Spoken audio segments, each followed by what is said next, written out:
Hello, it's Angie. I'm coming on this morning to show you this, trying to get it all in shot. It's well, it's kind of a paper bag journal, but it doesn't have paper bags inside. It's actually made of a paper bag, which I'll kind of explain in a minute. So I've made it for Wendy Lawrie, for a birthday, which is coming up. And this is what it looks like inside. So you've got collage on the inside cover. Then you've got a journal, which actually was a bit of an afterthought. I wasn't actually aiming for a journal. I was just having a play and see what it came out as. And then on the back, there's a pocket. Can you see that pocket? And then inside the pocket, there's this, which where's my camera? So I've got a new tablet, and I'm trying to figure it out. So there's this, which I made her, put her name down the bottom there, Wendy, which I will show you in just a second. And then there's some other goodies for her to find in the pocket. So that's what it looks like. I haven't finished the journal, and I don't intend to make it a finished journal, because I want Wendy to be able to put her own sort of stamp on it as it was. So what I did, first of all, if I can show you with this paper bag. So this is exactly the same kind of paper sack that I used. The size of the actual bag with the flap up measures 28 centimeters, so it's quite a large one. So what I did first of all was I glued up this edge. This is the edge that you'd open to put things in. Removed the handles and these bits here on both sides, because they make it a bit bumpy otherwise. Then inside, so you've got this bit here with the flap that would, you know, be the base of your bag. I glued and then stitched up this side so it's closed, and the same with this side, so that this bit here then became a pocket, if you get me. Then folded it in half, so that's how you get the sort of book shape. So obviously that's not here, so imagine that's not here. So that would be my front, then the inside, and the back. Does that make sense? So I've got it upside down. So that's the front. So basically I started out just by collaging all over with some tickets and bits of paper and ephemera pieces, a lot of which I've had from AliExpress, others from cutout books, and just generally, you know, hanging around. So that's the front. That's the inside. I love some of those images there. It's a little vellum image there, those roses. Then that's the inside back, which has got the pocket on, and the pocket is literally just a piece of paper which was like twice this size, just folded it over. It's a really thin piece of paper, collaged on it and stuck it on to make the pocket.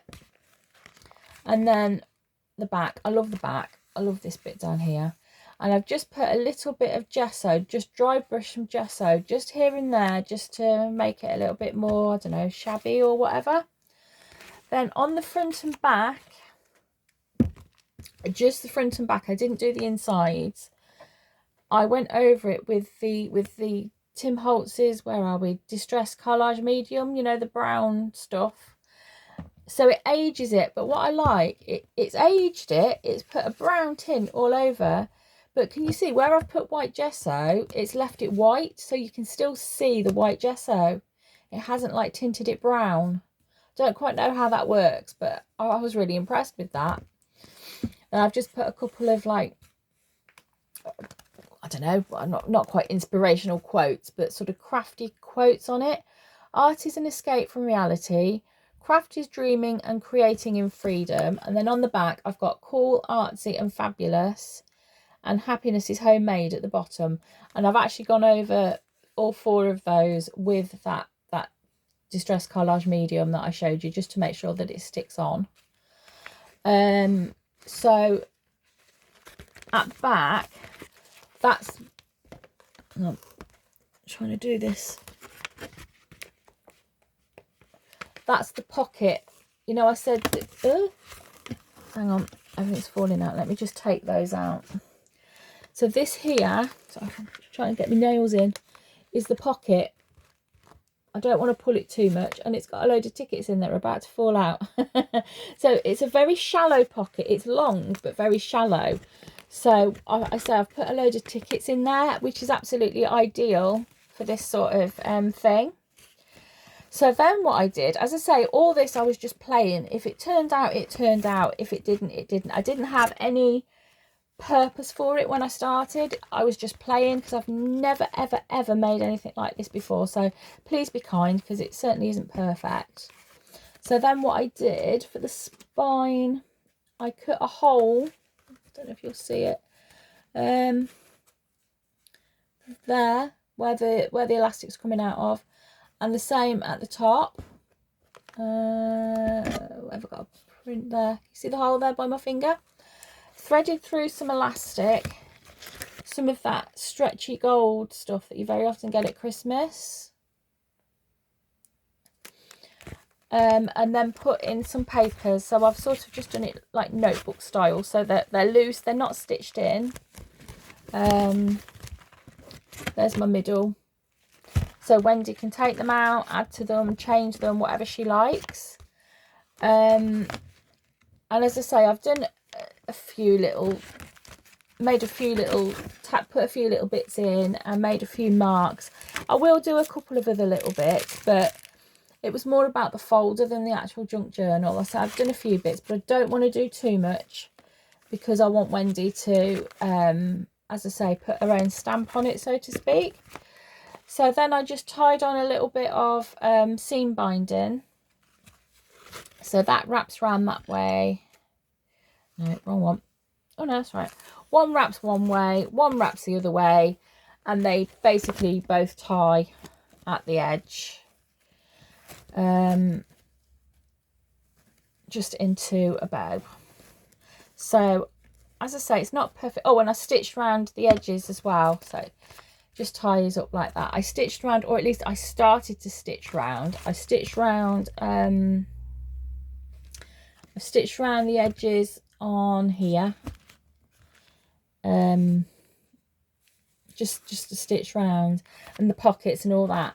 But I got to this bottom edge here, and I started to stitch, and my machine was machine started to play up, and I've had so much trouble with this machine. It's the Hobbycraft MIDI, I think it is.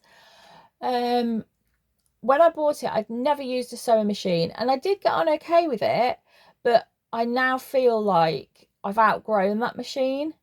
So literally in the middle of sewing that line, I got so annoyed with my sewing machine, I literally ordered a new one. So I've been a bit naughty and bought myself a new sewing machine. It was, what was it, £180 from Currys. It's a Singer, so it's not a top of the range one or anything, but it's a lot better than what I've got, a lot more sturdy. Just about fits on my desk space, or should I say it fits on with just about enough room to be able to sew little things. But I absolutely love it. I'm going to have a play with it today. It came, 2 days ago, but I've not had a chance to really play with it for one reason and another. So that is on today's list. But before I go, I just want to quickly show you this that I made. Now, this I did make with Wendy in mind when I started. And it's literally just a strip of paper, a strip of craft cardstock that I folded in, well, not quite half, folded up the bottom to make a little flap. Stuck, did I stick the sides? Yeah, stuck the sides down, collaged, bit of stitching on the front, and then, as Wendy likes birds like I do, I stamped a bit of a stamp I've got. Isn't that a beautiful stamp? inside in sepia ink, and there's a little bit of stamping, so I'm trying not to let it all fall out. There's a little bit of stamping inside as well on the same stamp. I put a name down there, some collage stickers and stuff on the back, and it is so sort of shabby and vintage. It's absolutely gorgeous. And then inside I've made, I won't get them all out because I probably won't get them all in again, but I've made all sorts of little bits to go in there, and there's a little die in there as well, and some tickets and lots of other little goodies and things that she can find. So that's what I've actually put in the pocket in the little journal book. So I think I'm going to stamp out, I've got a lot of stamps with like receipts and tickets and things like that. I think I'm going to play about with those and probably stamp out some of those for her as well, to include sort of alongside her gift. So I really hope that Wendy likes this gift. I say I've never made one before. She might think it's rubbish and put it in the bin. But as I say, be kind, please. No horrible comments. It is the first time I've made anything like this. But I really, really enjoyed it. And I would like to make another journal. A friend of mine's having a baby boy. So I'd like to make her a journal, you know, where she can like write, you know, like milestones and that, you know, like 3 months, 6 months, 9 months, 12 months, that sort of thing. So I have actually ordered a little baby boy pad that's quite vintage, because I've got some of the little vintage images. So I'm going to have a go at that. Goodness knows if it will turn out, but I'm going to have a go anyway. So thanks for watching, and I will speak to you all soon. Oh, Happy New Year, by the way. I know it's a bit late, but I've not been on since New Year. So let's all hope we have a happy and healthy New Year. And all the best to everyone. Bye for now.